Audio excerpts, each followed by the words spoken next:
So when I saw Rider, I was like, this is it, you know? The time has come. This is it. My time to shine has come. That's right. So I had a huge portfolio of stuff already, like ready to be minted, because I've been doing all this work for myself, really, and just sort of like licensing it to like clubs and like DJs and friends who threw a party. I would do a cool collage for them.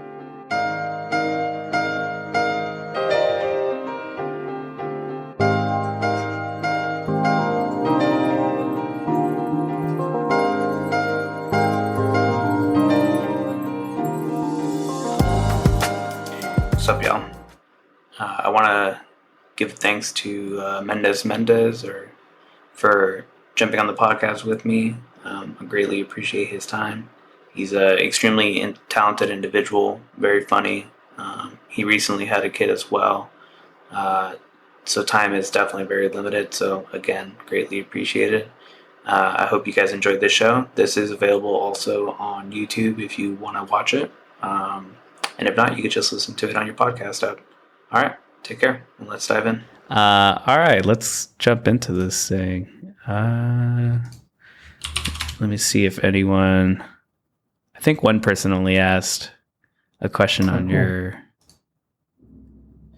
It's pretty dead, my Discord. It's so hard to like make people go there and just talk shit, you know? Yeah. No. It's a lot of work too, man. Like after a while, I was like, oh, how come every artist doesn't have a Discord? And then I was like, oh, because it's a ton of work. Yeah. And you're already doing everything else. Exactly. And it's not only a lot of work, it's a specific kind of work. Like you have to sort of like foment this community vibe, you know? Mm-hmm.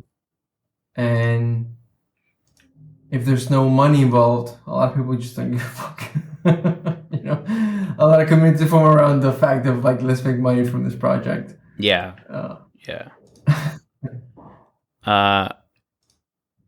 Cool. All right. So, who is Mendes? Yeah, and you can, I think in the notes I put, like if you want to dox yourself a little bit, that's fine. If not, you can leave it. I leave it up to you on introducing yourself. Yeah, I'm fully doxed. Mendes. It's me. I'm just a digital artist who started making art in 2009, so about 14 years ago. And before that, I was just doing a lot of like graphic design, and I was just very interested in computer graphics from a very early age. I think I was around 13 or 14 when I started like going on message boards and forums and started doing tutorials. And I don't know, it's weird that in Web3 now it's just a big internet community, because that was like my upbringing was like message boards, forums, and back there you had the same digital identity mechanics that you have now with PFPs. Back then in the forums, people had their avatar and their signature, and that was their identity. So I was just literally designing PFPs when I was 14.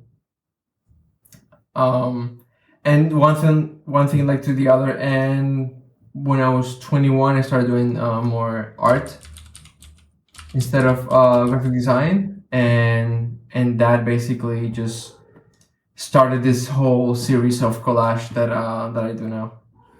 Yeah. Did you go to school for graphic design or art or anything like that? Yeah, I went to New York at FIT. It's called the Fashion Institute of Technology. It's a college that's mainly designed for fashion degrees, but they have a communication design program there that I took. And yeah, I just did that and started freelancing right afterwards. And then just kind of like got bored with design. I mean, it still pays the bills. I still do design to this day.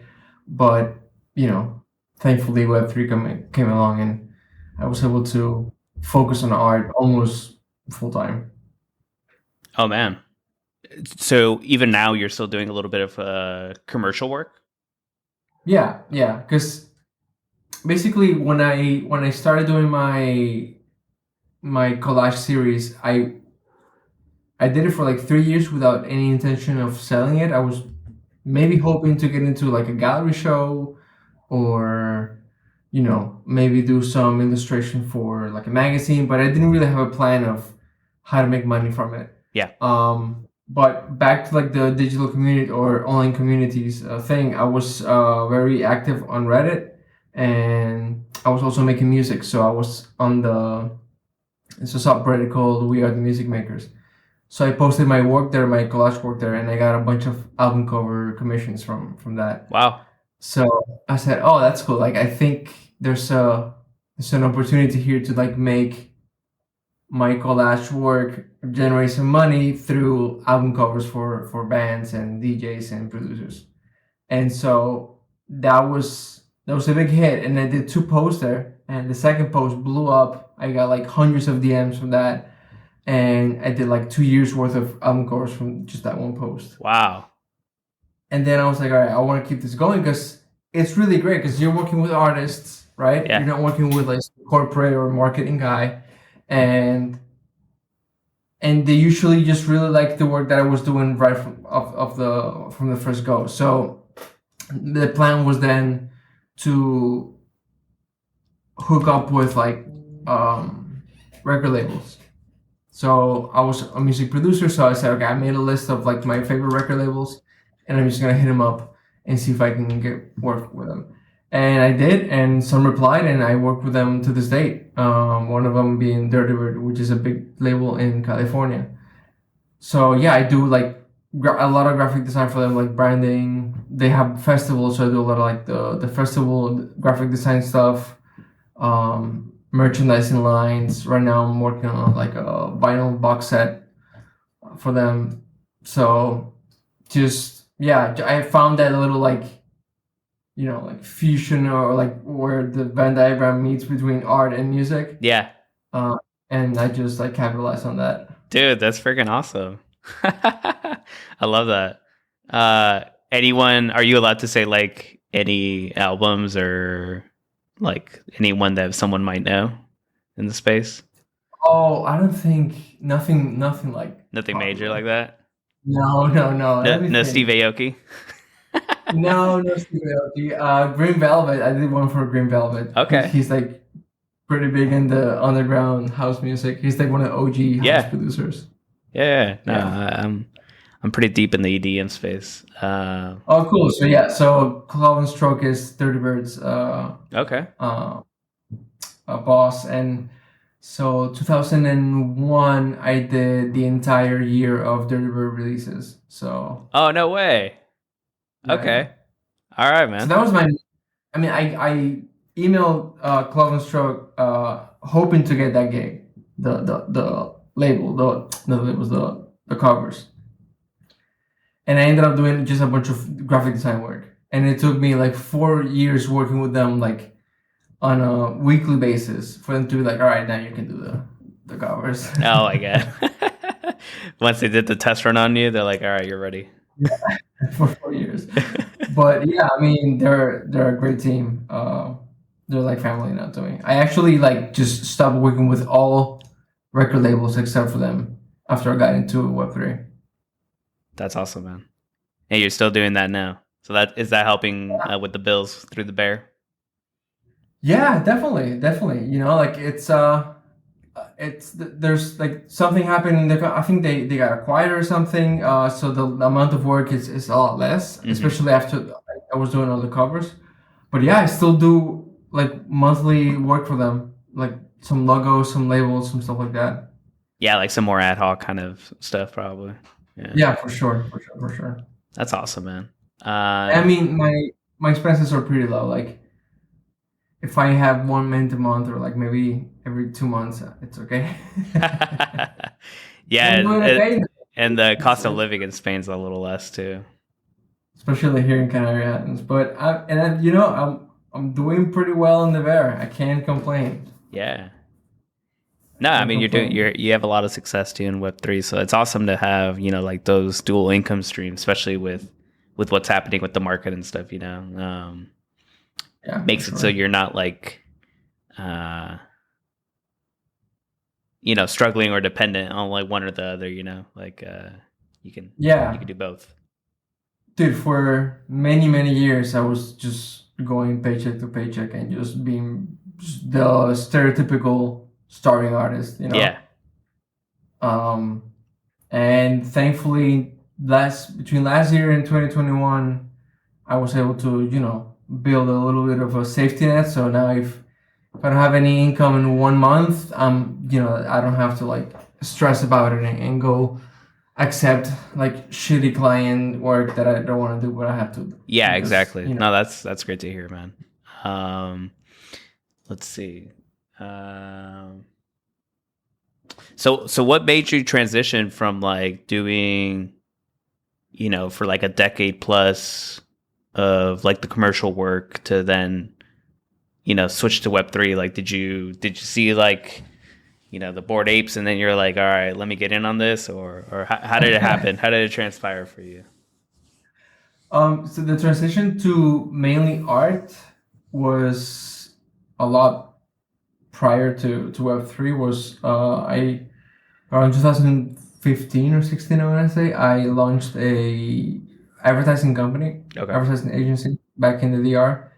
And 1 year in, I decided I didn't want to do that. So I went back to freelancing and just started to focus more on the art side of things. So like I was doing just corporate design, and then I transitioned to the music related business, like I was saying. And my idea was to find clients that would allow me to do my art, even if they didn't pay me like too much. Yeah. But I just wanted to do work that like made me feel good.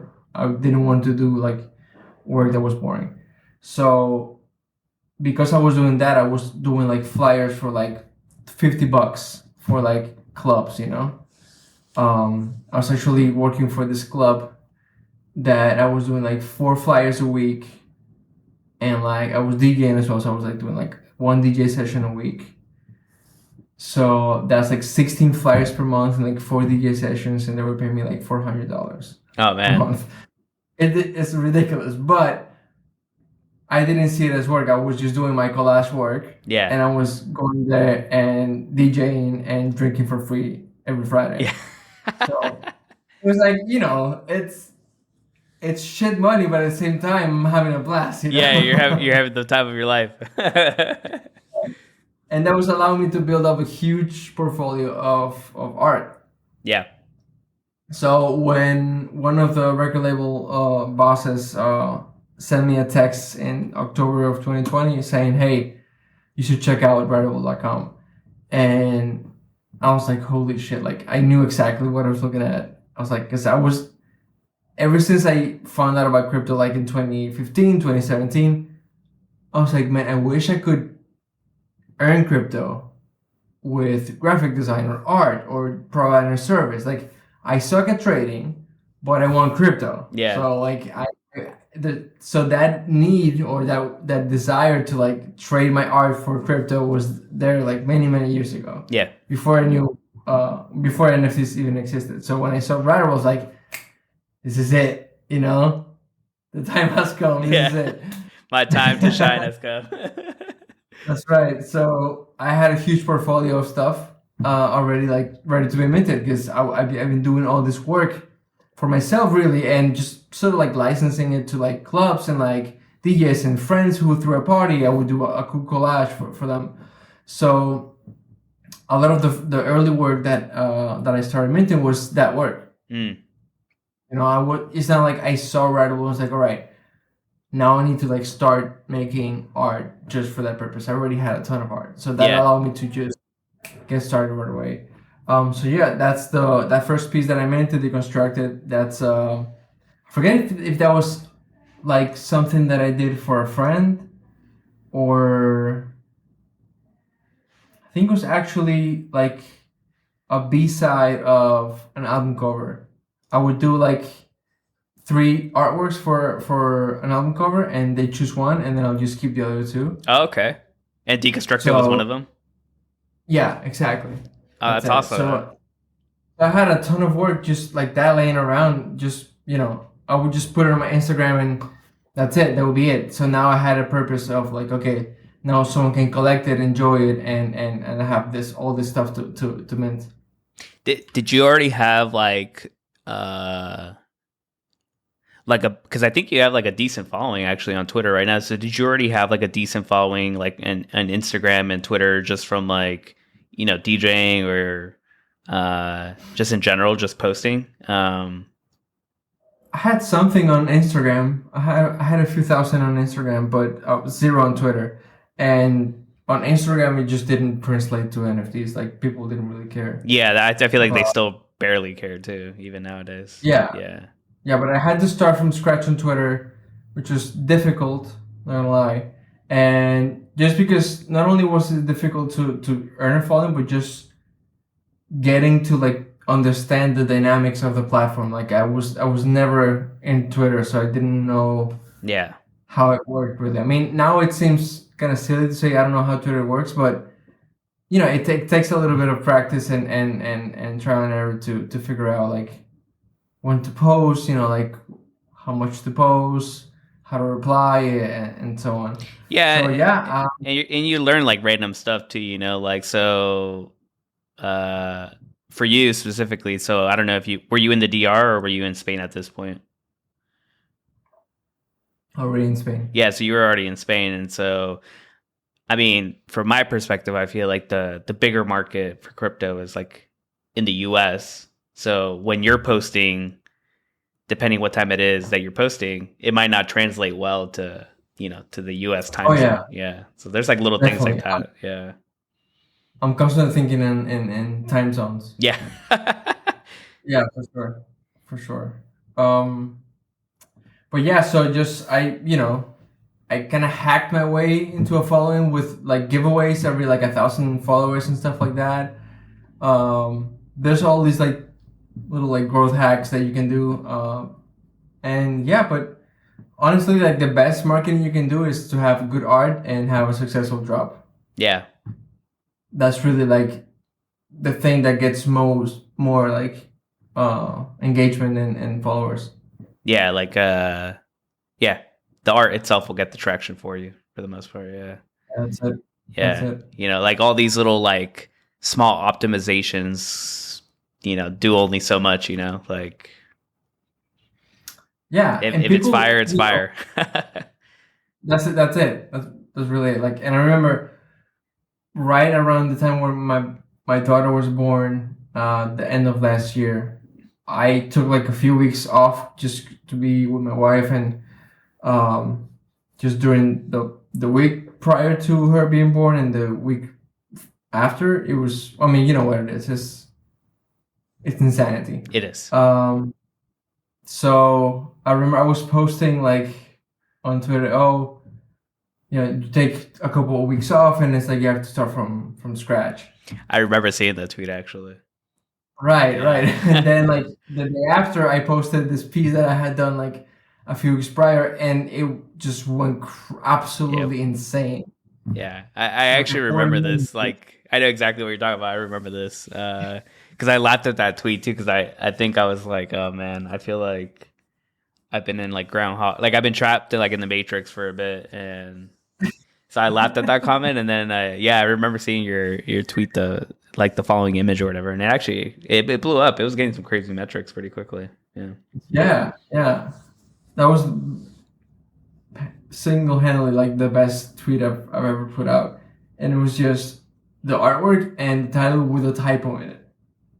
yeah, exactly. It That's is the what only it thing is. to This is before say. Twitter Blue, So before you could edit.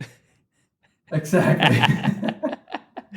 And yeah, so that was and that became like my best drop ever for sure. That's That awesome, man. series went really really well. A really good way to end the year. So, do you feel like when you finally created that piece, deconstructed, was it mostly just like since you already had the art on lock, it was mostly kind of learning like the marketing and like the platforms and the lingo and like like all the other like small stuff is kind of what you have to focus on mostly versus. like you said, Yeah, building art from and scratch, and then learning that on top of that, you know. yeah, so that year, like early 2021, oh man, just bring me back to like weird stuff we were doing. Like I don't know if you were around back then, but we had the rarity token. Mm-hmm. Like you would get like airdrop of the token every week. Yeah. So even if you bought or if you sold, you would get tokens, which was crazy back then. Yeah. I was getting like $300, $500 just in airdrops every week. It was ridiculous. Beautiful. I know. You sold some, right? But oh, yeah, sold it all. Awesome. Yeah, Good. I usually sell the airdrops right away. You're like, I don't have time to find out. I'm just gonna sell. No, no. But I remember one of the grinds back then to get visibility was to show up in the homepage of Writable. Like, Yeah. I noticed that a lot of people would browse in the homepage of Writable to see what was being minted Mm-hmm. before it was getting exploited. There was like a few months of like if the whole platform was still new and you could like and the way you would bump up your piece was by lowering the price. Mm. So I would start the price at like 0.1 and then every day a couple times a day I would decrease the price a little bit to get like bump in the first Yeah. spot and then like be in the first page or second page for like I don't know like an hour or so and it was crazy. Like that's how I saw a lot of my work at the beginning, just bumping it to the top. Yeah. It was insane. And then yeah, just slowly. At first, I started getting collected by like Brian Bigman and like Odious and like a lot of like big people. Because there weren't that many people making work. Really. Yeah. I mean, I feel like if I had got into it like just 6 months prior, it would have been insane. Well, if I had, you know, like when exactly did you get in 2021? Like the first half? October. October? Ah, you're good, man. Sorry, the baby's having a moment. I know. That's why I was slightly late as well. I had to make sure that she was down for good, you know. Yeah. For her nap. Yeah. Yeah. So yeah, October 2020. And October 2020. Yeah. Wow. Mm-hmm. Yeah, you're kind of early. Yeah, that's pretty early, I'd say, man. Yeah, but not early enough to get into super rare when it was easier, when there was like not enough demand. And I still like, even though I knew what was going on, it took me like maybe 6 months to 6 to 8 months to like mature my understanding of NFTs and the artist collector relationship. And yeah, it was all so new at first. Yeah. You know, like I wish I had done a lot of things differently, but you know, it is what it is. Yeah. I mean, you learn. That's how you learn sometimes, you know. Like I think everyone's kind of learning the artist collector relationship even now to this day. Yeah, and it changes. It changes the type of collector is. Like back then, I would DM collectors and start conversations, and it was genuine. No, you know, like it didn't feel like I was shilling or anything. And to this day, they're my best collectors, and I still maintain like really good relationship with them. And we collaborate on projects, and we help each other out. And now, like that doesn't really work as well. You know, like I would hit up collectors just to really, because I enjoy the collection. I see they're collecting collage. I was like, you know, like if I see a collector that has a focus on collage, I would usually start a conversation with them because it just makes sense, right? Like if they enjoy collage, they might enjoy the work that I do. Not even trying to like chill or anything, just to be like, hey, I just want to put this in your radar because you might enjoy it. But now it's they're being so bombarded with DMs and stuff that it just is hard to like stand out from all that noise. Yeah, agreed. Let's see. All right, so you got started October 20th. So, where do you spend most of your time in Web3? You know, like we were talking about earlier about your Discord server. Shout out to your Discord server. I'll put the link on the show notes. But like, Yeah. where else do you spend your time? I know you have a Bored Ape, so were you in the Bored Ape server for a while, or I not really. no? I spend my time mostly in between my Discord, Lucreza's Discord, and Alpha Dog. Yeah, I think Alpha Dog is my favorite community because it's just a really good mix of like artists and collectors, and the vibes are pretty solid in there. sorry, the printer's going for some reason in the background. Yeah, so all right, so you spent. That's where I met you. I know that's where I met you in the Lucreza server for a while. Yeah. How did you get hooked up into that server, anyways? There was like mid 2021, or maybe like the first quarter of 2021. I started hanging out with Chemical Messiah, which is another Mm-hmm. collage artist, and he became like the hype man for the Sucres Yeah, for like a little bit, and I just started hanging out with them, like chatting with the Sucres. Became friends. Now he's unreachable. yeah. Now he reaches out to you if he wants something. Yeah, exactly. It's like I'll DM him like, "Hey, what's up?" It's like, nah. Nah. Yeah, I get it. Like he again, like the dynamics change a lot. Like people's status changes a lot. He Yeah. probably gets hundreds of DMs, Yeah. busy with his Sotheby's stuff and big picture stuff. But yeah, just organically started hanging out. I was supporting the Sucres a lot as well. I was minting all the things that he put out, sharing it, trying to like like at first, and there's still a lot of that going on right now. But the vibes were like I feel like more legit, more authentic, more genuine back then, and there was like legit support for each other. Yeah. Um, a lot of it turned into like chill group chats where like someone would just share a link and request to be pumped by other members of the group chat, and it's become more like I don't know how to say like more not as personal. There used to be a lot more like legit support, but yeah, that's how we got in touch, and then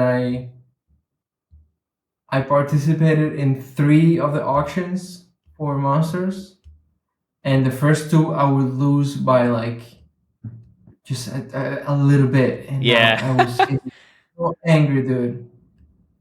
I was getting so pissed, and I remember like it. It always happened the same way. Like I would somehow be the last out of the 5 monsters that were being auctioned. I would be on the last one trying to like get the last one when the first one that sold for a lot less. Yep. That always. I swear this happens still to this day, man. And I was like, "Fuck, man, why? Why does this keep happening to me?" So for that, I think it was the 4th auction. I sold my mutant just to have ETH to buy the monster, and I don't know if you were in the chat room back then, but it was unwritable, and some bug happened that someone who was the top bid on one of the last 2 won the other one, and his top bid from the last piece got removed. Oh wow. Okay. And I had the chance to like become the top bid, and I Yeah. just went all in. Like 5 ETH, I just went all in. Yeah. And everyone in the chat was like, "Oh my god, man, this is facts!" I love those. Everyone got so hyped, and I think whoever was like bidding on that one, he's like, "All right, fair game. Mendes can keep it, and that's how I got it. That's awesome, man. I love to hear that. I know what you mean though about the server. Like, it used to feel very. I mean, it was a lot smaller. You know, it was like a real nice like little gem of a place. Like in the Discord world, I feel like it still is a little bit, but I know what you mean. Like it's definitely changed with like proceed with caution and a couple other Mhm. of the drops that Oh are yeah. bigger. You know, it changed the server a bit, but yeah. But I mean, still to this day, like you go into the server and you still have like a core group of people who are the people who are more active every day, Yeah. and you know all those scappers and flippers will come every once in a while and just ask about floor price or what's going Yeah. on next week. Yeah.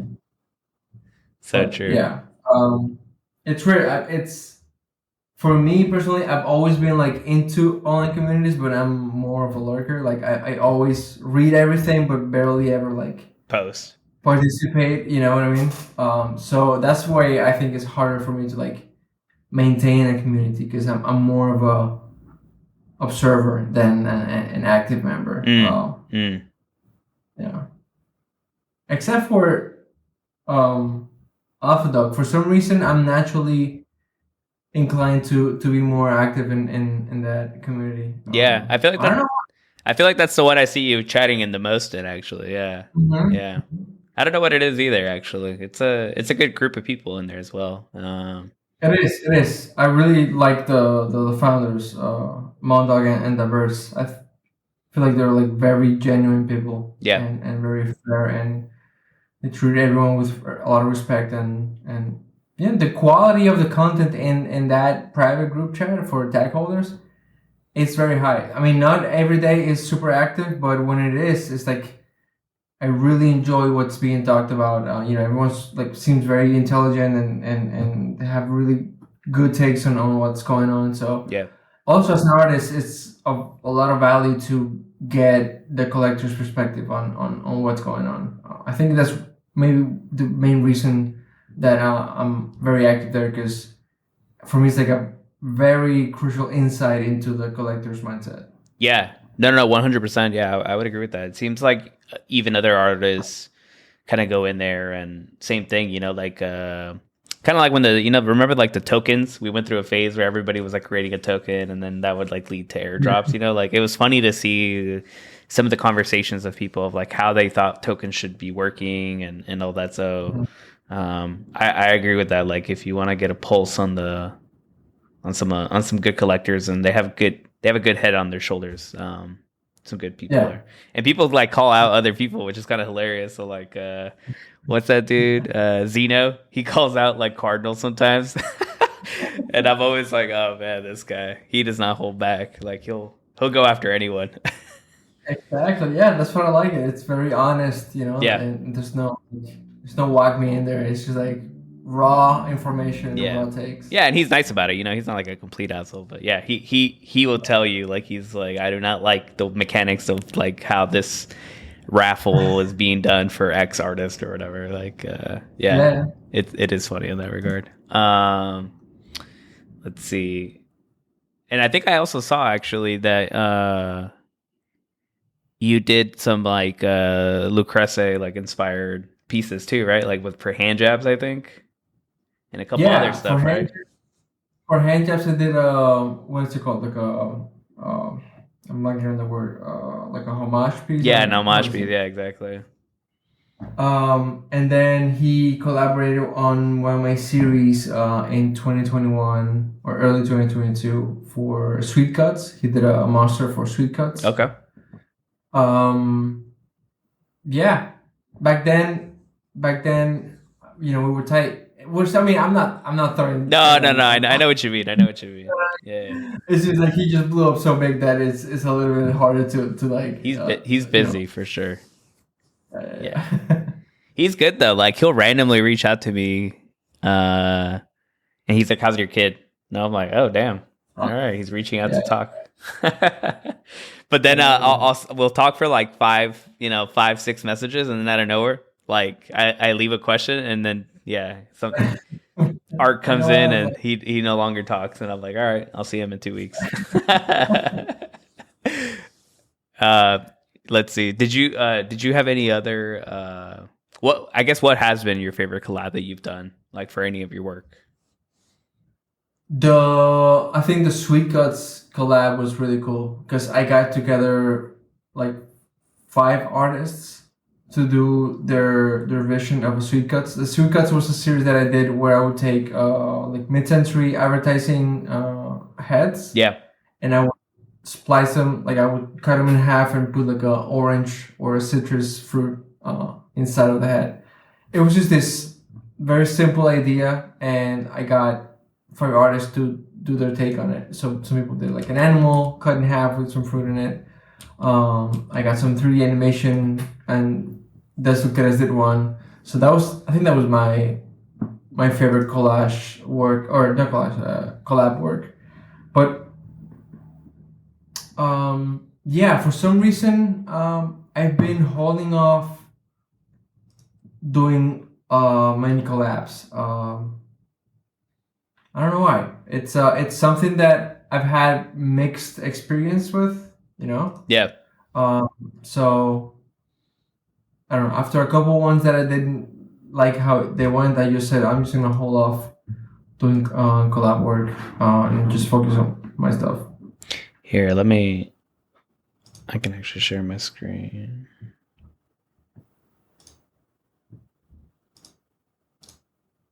This one. I like this one a lot, actually.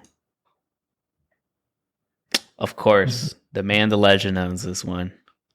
That's never going to get sold. This is a dope piece, man. So. Yeah. So yeah, there you go. There you go. That's the face cut in half. Yeah. I love this series. This is good stuff, man. I actually really like your work. It's so distinct to me. Like,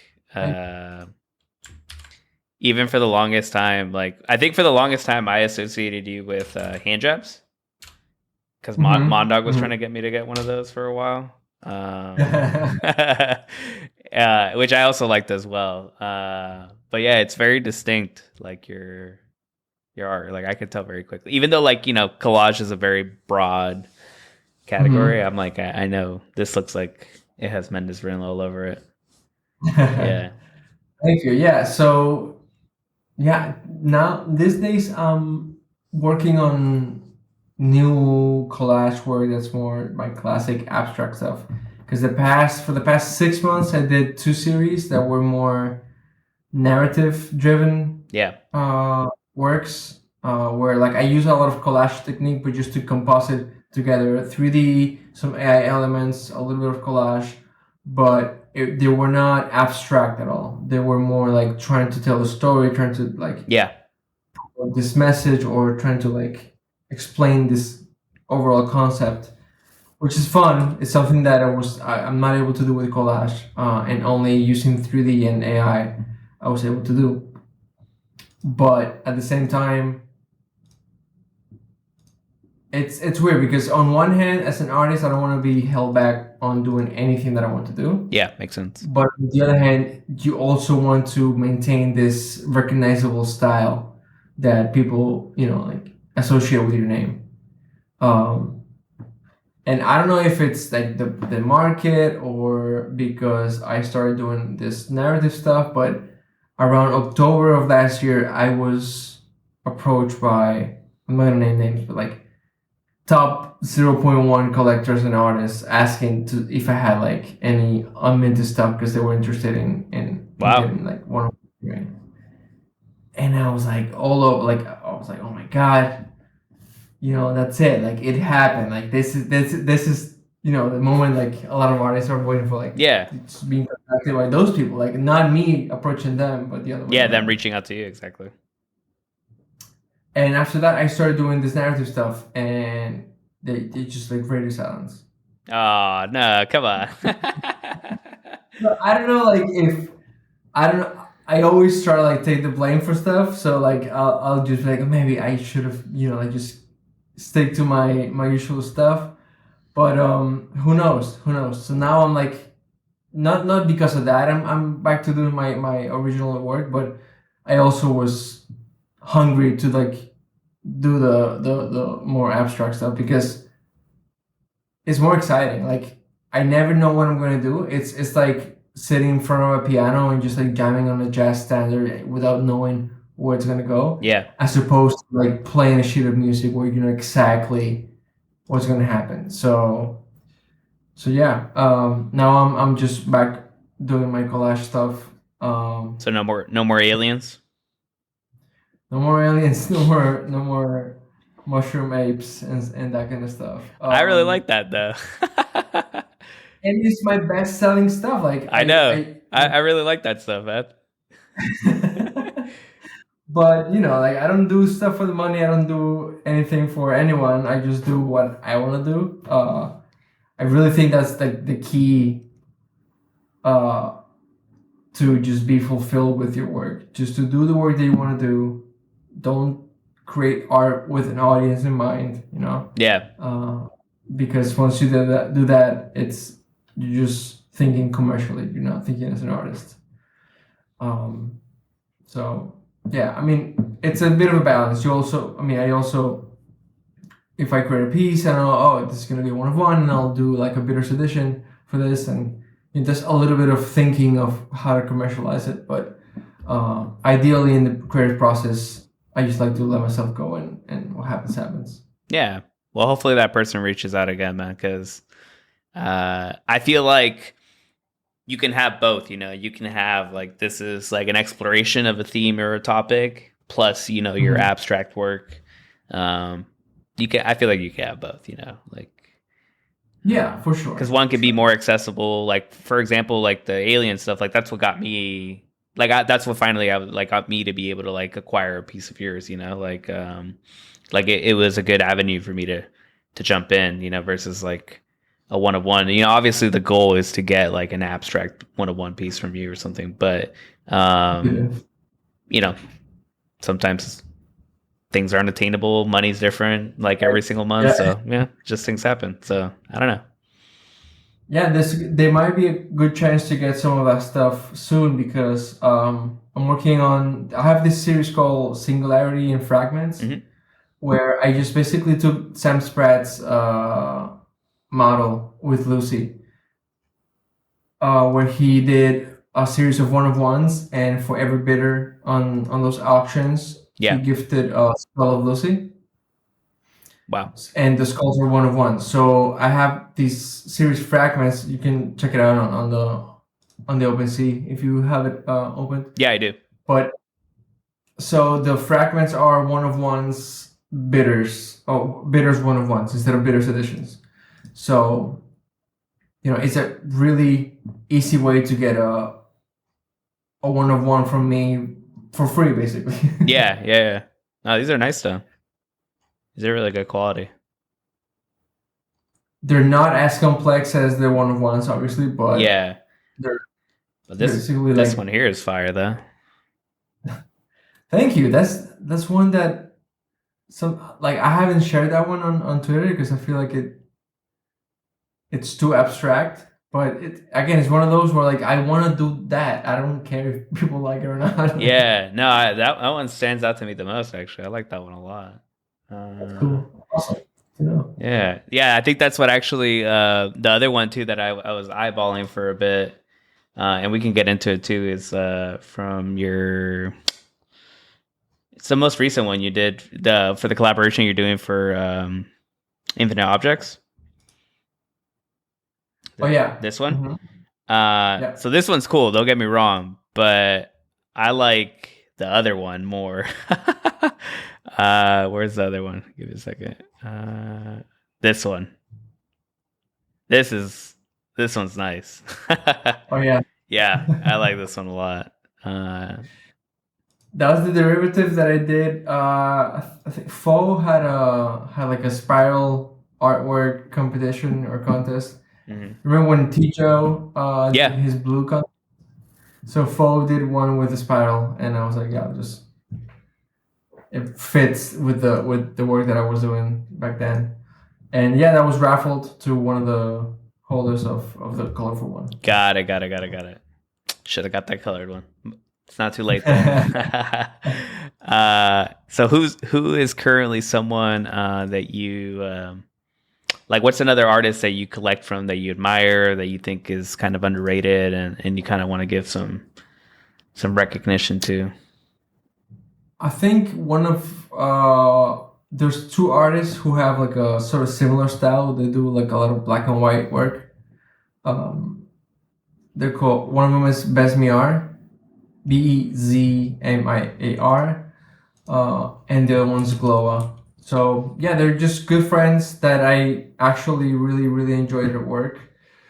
Um, who else? I like a bunch of like my good like close friends from Web3. They have great work. Spencer Jackson, Kyle Kill, One Robot. Even though he had to like stop minting work for a bit due to like in real life stuff, but yeah, there's a bunch of people. I mean, it's weird that I forget what I said when I read this. I read a tweet that said, "The lower the floor, the shittier the art looks." You know, like Yeah. It's weird because if you see a piece of work that's sold for like 10 ETH, the monetary value sort of like shapes or distorts your perception of how good art is. You know what I mean? So there's a ton of like incredibly good art that you can acquire for very very little money. I feel like that happens a lot where once like something has a ton of money to it, then people are like, am I missing something? Like that's currently how I feel about that piece of prosciutto AI piece that sold for like $500,000. I'm like staring at it and I'm like, what am I missing here? I had to read the story. You know, the Super had this article on the Lost Robbies, and it's like I get it. Like the story is really cool behind it, but at the same time, it has to. I mean, I can not like it, right? Yeah. So I don't have to like it just because it's historic. But yeah. Same with Bored Apes. Like they were like almost $500,000 at some point, and like they've been 300,000, 200,000, and even as a holder, I sold it recently, by the way. I saw, even as a holder, it's your perception gets really distorted. It's like, yeah, this makes sense. This is worth $200,000. You're like, hold on. You defend that position. You're like, come on. Yeah. You know, but mine has a cool little hat.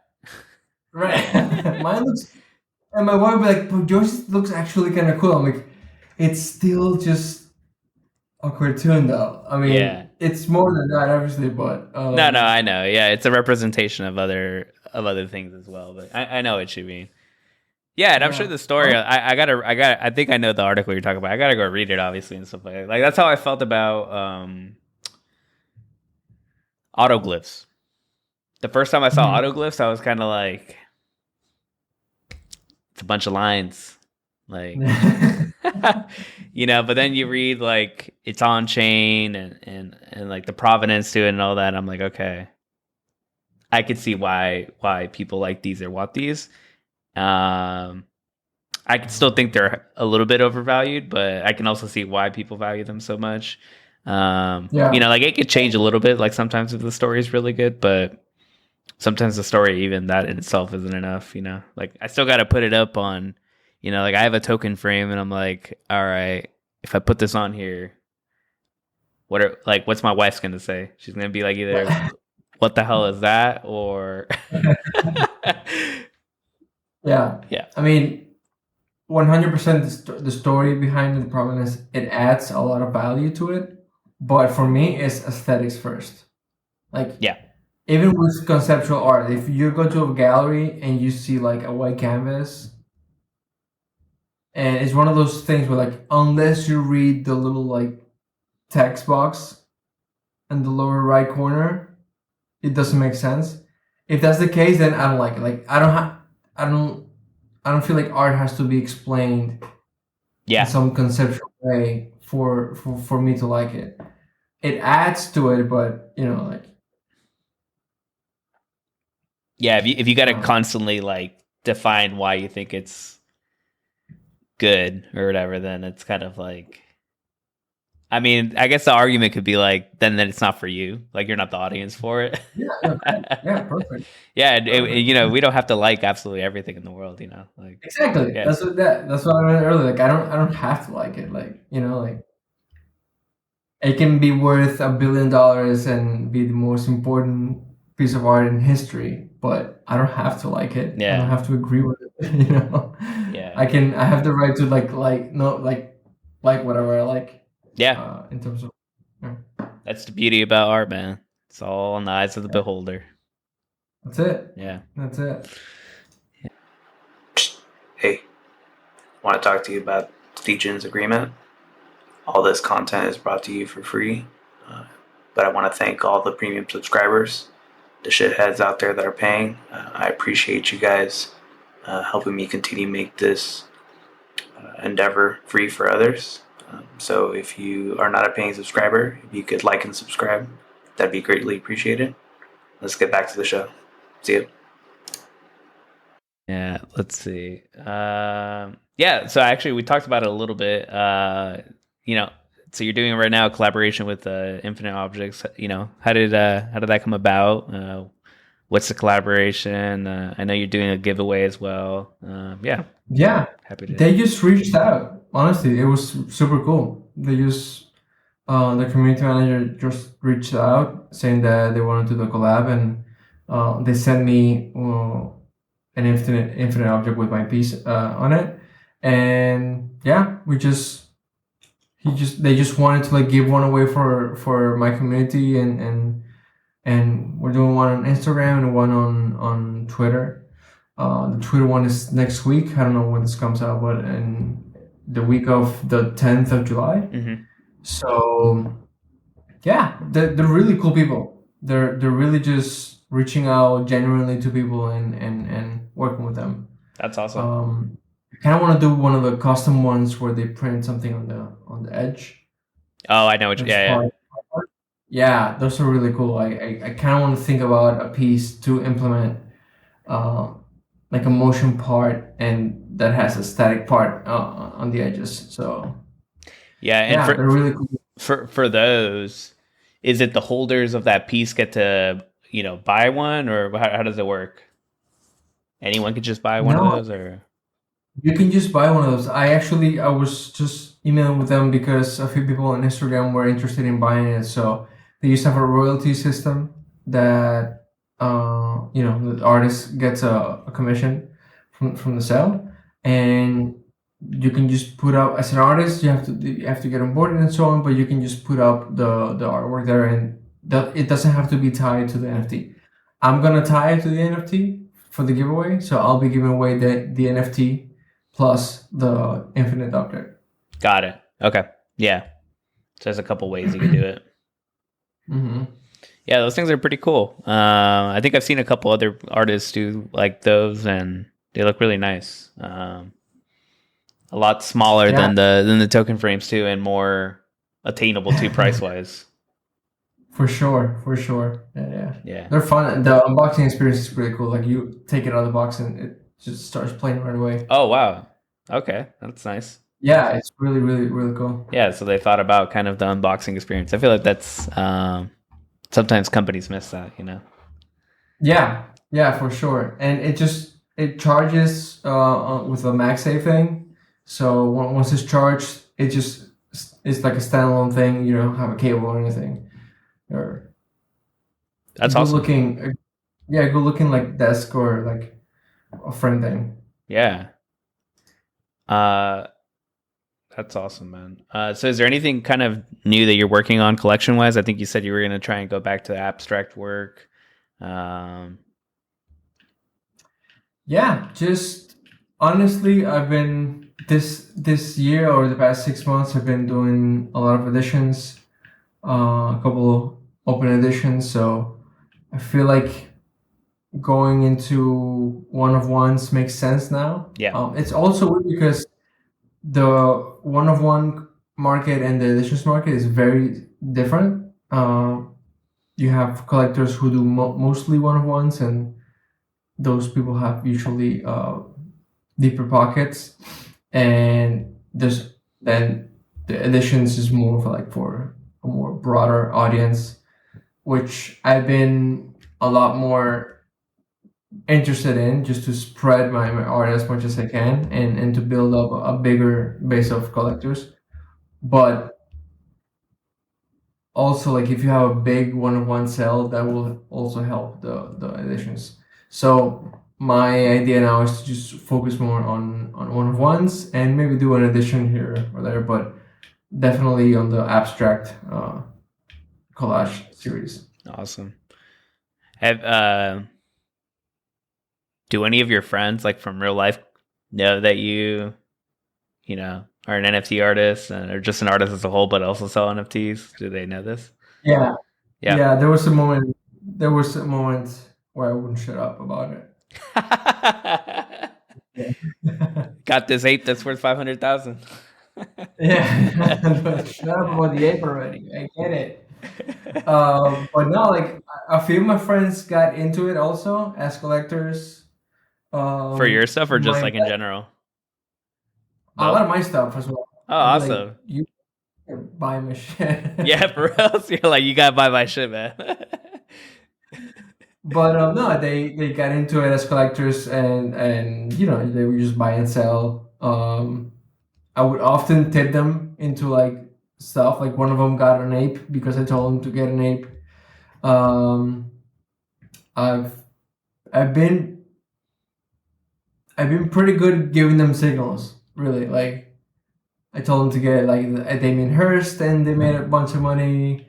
Uh, I was pretty good in that regard. And my best friend from back home, he's a dev, and he was one of the devs in hand jobs, and then he was doing such a good work that he got to do a few things for props. Nice. The Yeah, and now he's working with props full time. So Wow. I was able to really like get him into Web3. Like now he's just into it full time. Yeah, now he's just balls deep in it. Yeah, for sure. Yeah, and he's it was a really good chance or really good timing for that because he had just lost his main company, Mm-hmm. and he was struggling for a little bit, and he was helping me out when I was struggling like many years ago. So to be able to like help him back in that regard was really cool. That's awesome, man. That's great stories right there. I love that. Yeah. Yeah. You got to send me some signals, man. I got to buy a bored ape one day. I'm just messing with you. Yeah, I saw mine because I saw the heavy metal thing, and I was like, I'm not a gamer, and I'm not gonna play that, and I feel like this is the end of it for me. Yeah. I feel like it was such a distinct ape for you. Like I associated that ape with you for a while. But PFPs change all the time. Yeah. Oh yeah, yeah. I had it. I had it as my PFP for like a year or something, Yeah. and yeah, dude, I wanted to sell it when it was like 80, 70 ETH. Yeah. That's when I started like really considering it. But my wife would always be like, she would just transmit so much panic. Yeah. Yeah. That happens, man. And I was like, it got to a point like, look, it's going down like 10% each month, right? I need to do something. Yeah. And do you guys have it in Spain? Do you guys have like long-term holds versus short-term holds, like capital gains tax? Not sure. I mean, I don't think so. I have to look into it because I know Germany has it, Mm-hmm. but I just pay my taxes. I already took it's like 23% Yeah. on capital gains. Mm-hmm. I just put that on stables, and I'll just pay it when the bill comes. And I'll just stash the ETH until the next all-time high to cash it out. Yeah, exactly. Yeah.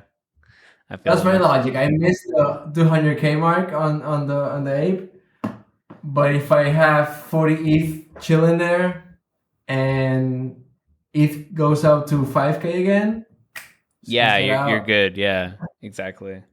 Yeah, I mean, I think it's always easy to like look back and be like, oh, I should have sold, here, like, Of and course. a lot of people are like, I would diamond hand this or I would sell it. Like at this point, it's like, yeah, man, like it's easy to say that like a year after it's Yeah, happened or something, like, of course. yeah, I mean, I've come to terms with the fact that I'm never gonna time everything perfectly. So yeah, exactly. And then,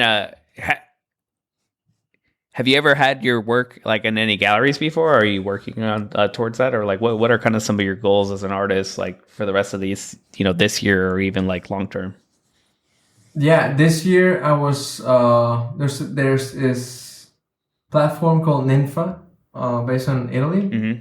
and I did a drop with them, and they have a physical gallery as well. So I had a show there Milan, and then during NFT NYC, I had a piece in New York as a part of a collage exhibition. And now I'm in talks with Super Chief to do a show now in July. Not to do a solo show, but just to be part of a show Yeah, that's also focused on collage. And yeah, I that's the goal. Like I'm shifting sort of my focus now. I think it makes more sense to use Web3 as a launchpad for a more traditional art career.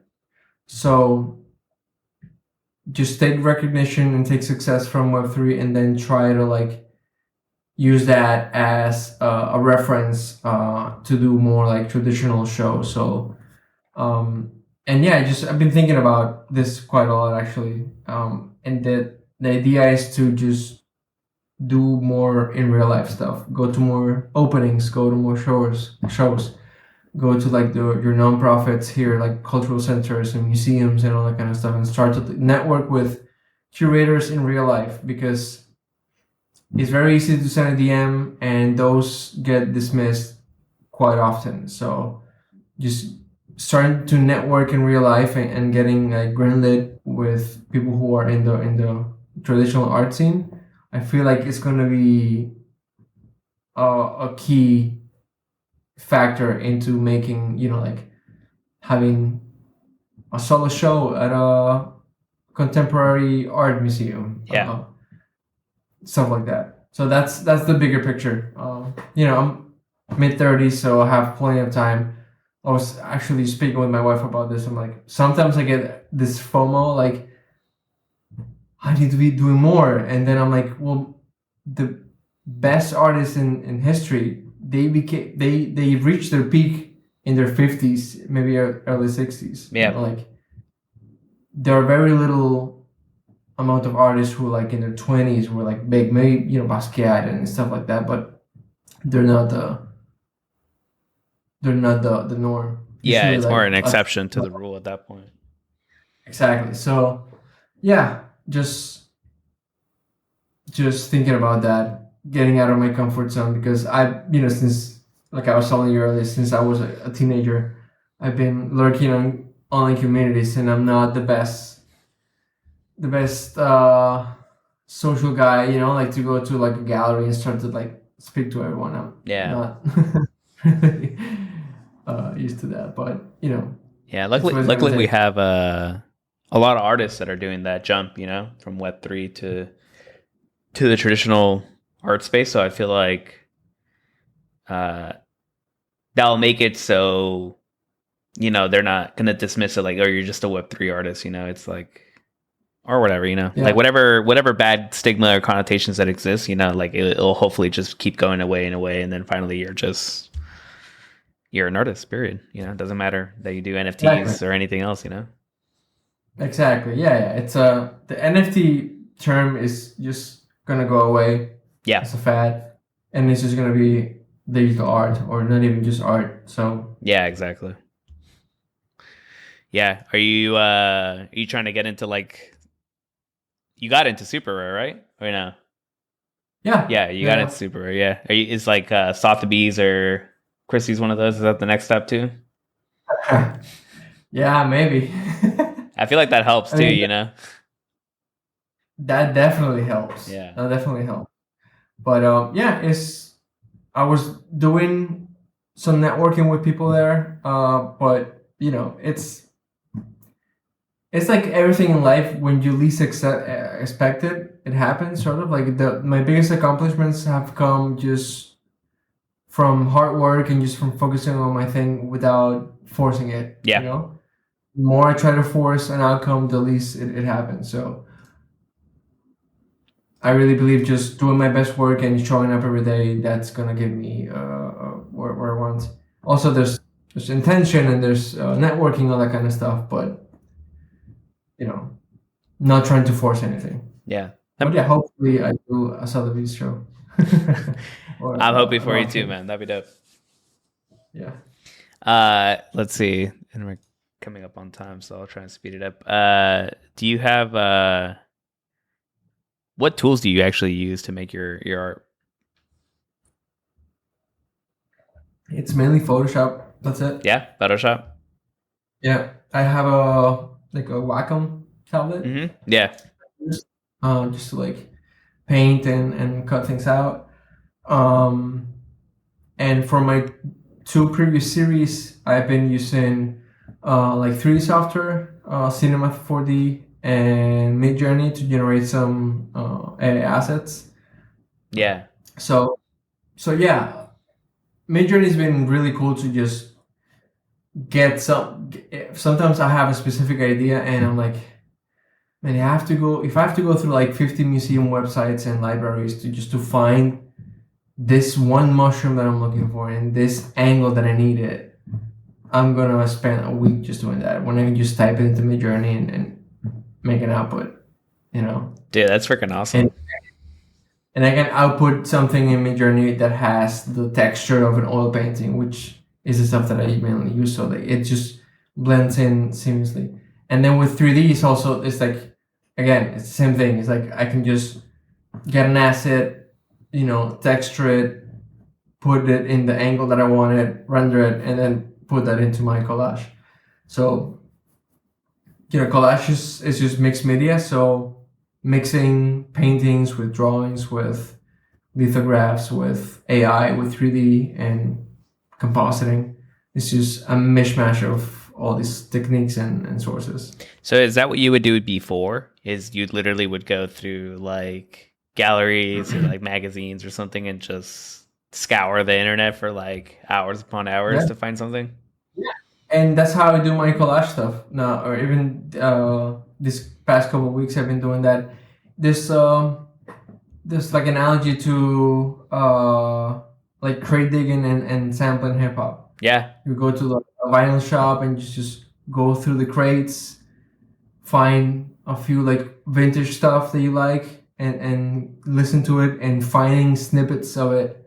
You're like, oh, there's something there, and then you cut it and then you manipulate it and create something new with it. It's exactly what I do, but with visuals. That's crazy, man. So do you have like a folder of like things that you found along the way that you love? So like literally a folder just called mushrooms, and then you're like, hopefully one day I'll use a mushroom in my art.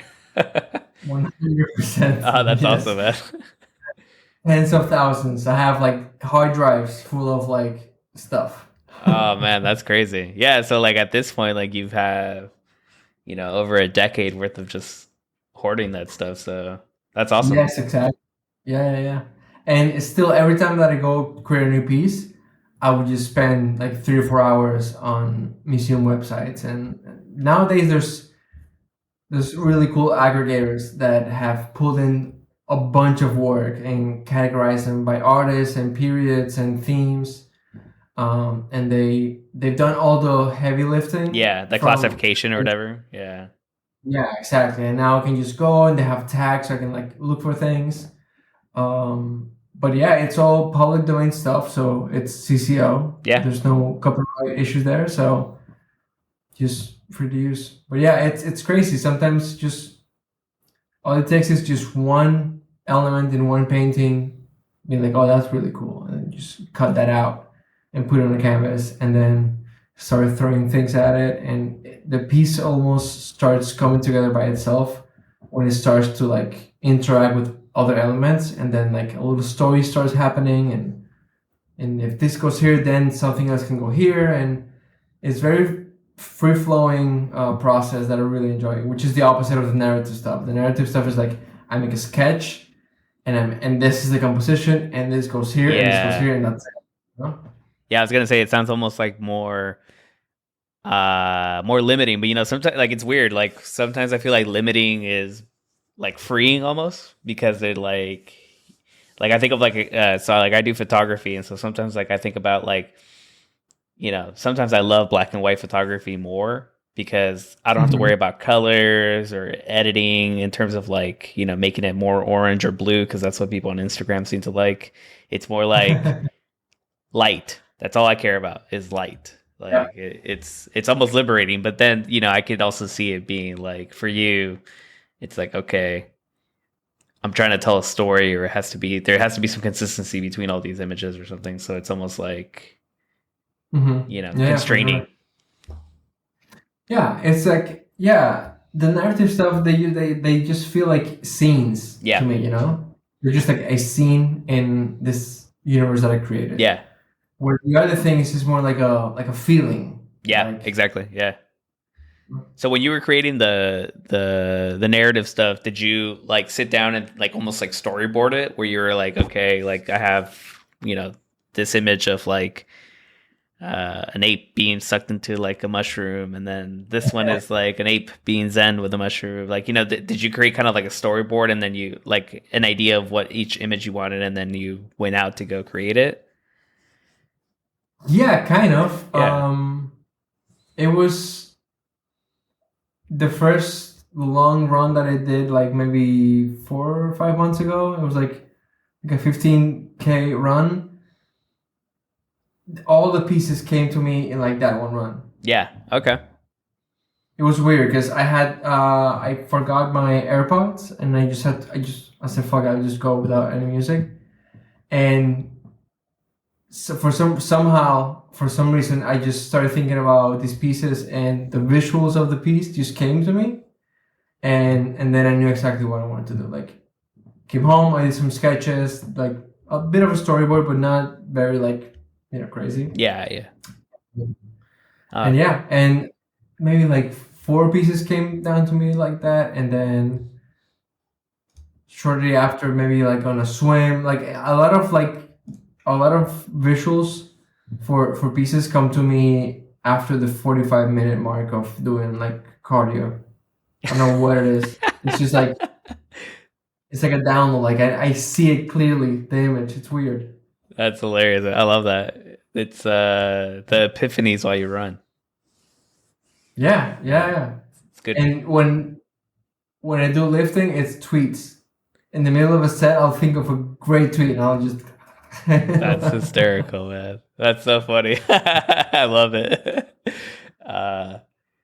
Let's see. What was I going to say? Do you have any advice kind of for anyone, any collector or artist out there right now that's struggling, during this bear market? Anything? Lift the spirits a little bit? Go run, it sounds like.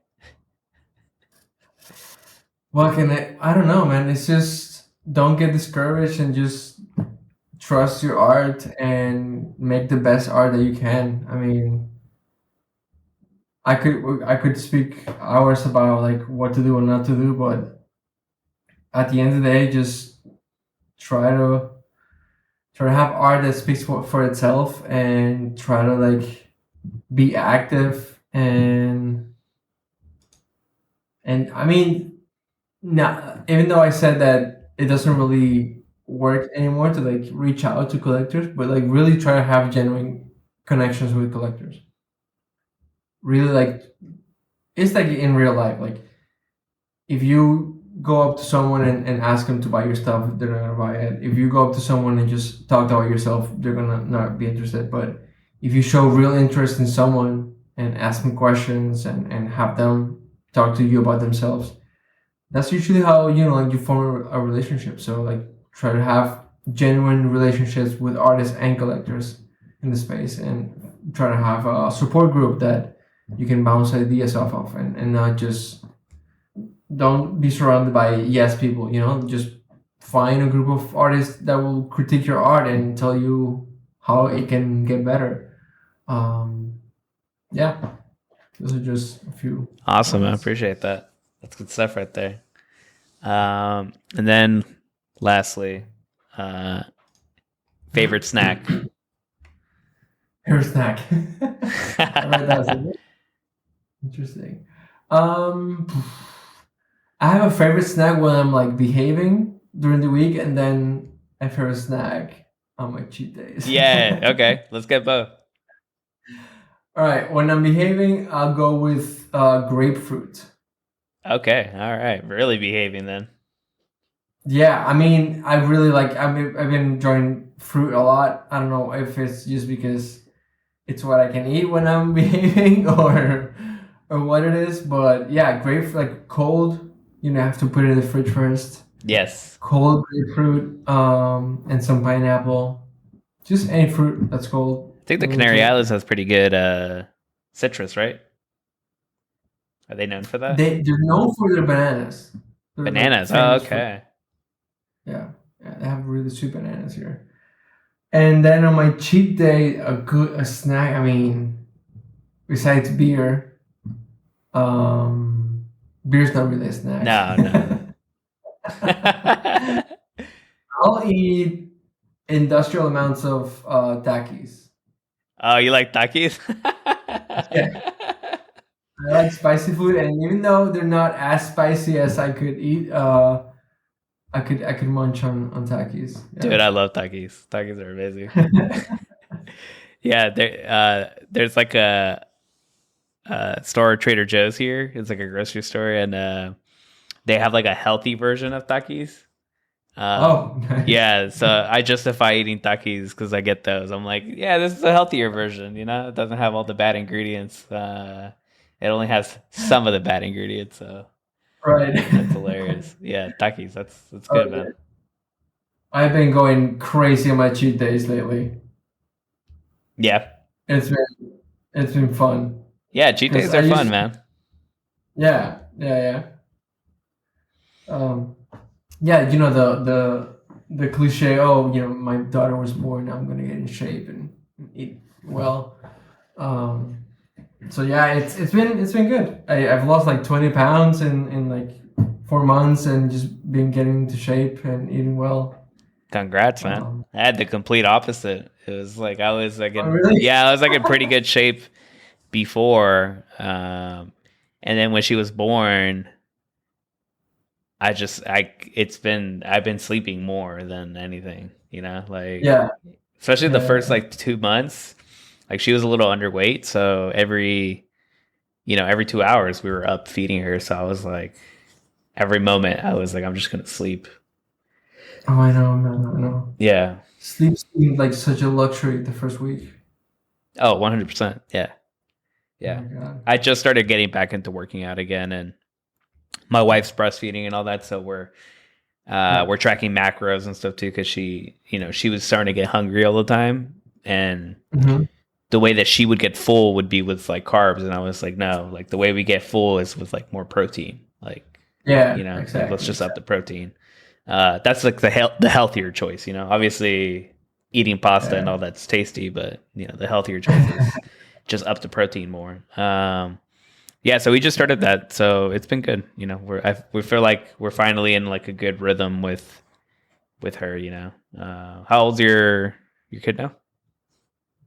She's actually just 7 months, turning tomorrow. Yeah, so you're exactly like 3 weeks ahead of me or something like that. Yeah. So is it getting better for you? Yeah, it started getting better.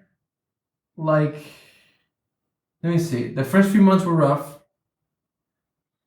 Then we had like a little of a chill time, and now it's good. But I don't know. Like, I don't even know what good is anymore. It's just sort of like a blur, Yeah. No, I agree, man. It's a blur. Like, we had 3 good weeks, like 3 weeks ago, and then like just 2 days ago, we're back to like she's waking up out of nowhere. She's waking up at 3 a.m. and I'm like, why? Like you were just sleeping like 9 hours straight with no issues, and now you're back to waking up at Oh 3. wow. Yeah.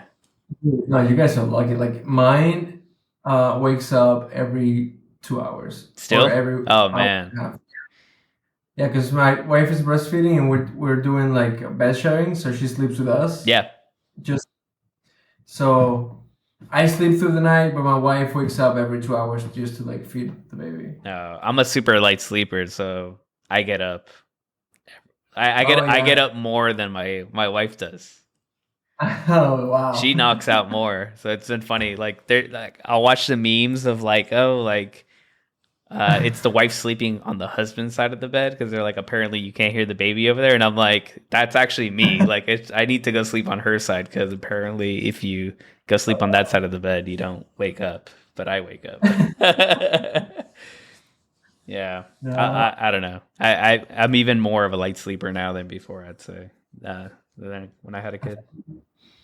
I'm a pretty deep sleeper, and especially since I'm working out so much, I just Yeah, yeah. yeah. When I work out hard, I knock out, but for some reason I still wake up. But yeah, I know what you mean. I sleep a little deeper when I've worked out. Yeah, hey, everyone's different. Like, it's so fun to hear like other people's experience with their newborns and stuff because it's like everybody has a completely different Yeah, no, it's a experience. great thing. Yeah, and then you mostly get to work from home, right? Oh yeah, that's I feel like that's what has allowed me to just focus on like a more healthy lifestyle. Just not having much client work and just being able to focus on my art at my time. So I can just have all this flexibility to like do whatever needs to be done, focus on working out a couple hours a day, and then after the baby goes to bed at like 7 or 8, I have like 5, 6 hours of uninterrupted like art sessions. Yeah. No, that's awesome, man. Yeah. It's good to hear. If I had a 9 to 5, I would be a mess. Yeah. I have a 9 to 5 and it was rough. And here in America they don't give you it's also dependent on your company too. So like when my kid was born, 2 weeks later I was back at work. So like in the sleep deprivation mode, like Oh my I was like God. still, taking meetings, leading meetings and stuff. And people would ask me questions that I'd be like, you're gonna have to repeat yourself because I was partially going to sleep at that because you took too long to say your question. Yeah. Yeah, man. That's something that my wife and I talk about all the time. Like we're blessed that I'm able to like stay at home and she's able to stay at home. I mean, people those things that people do, they send their kids to daycare, which is completely fine. Yeah, of But course. Yeah. like there's always ways to get around it. But we're super blessed that we can just stay at home all day and be with the baby. Yeah. Well, thanks again for doing this, man. Yeah, it's been a pleasure. Yeah. Nice to finally meet you and have a long conversation with you. Yeah.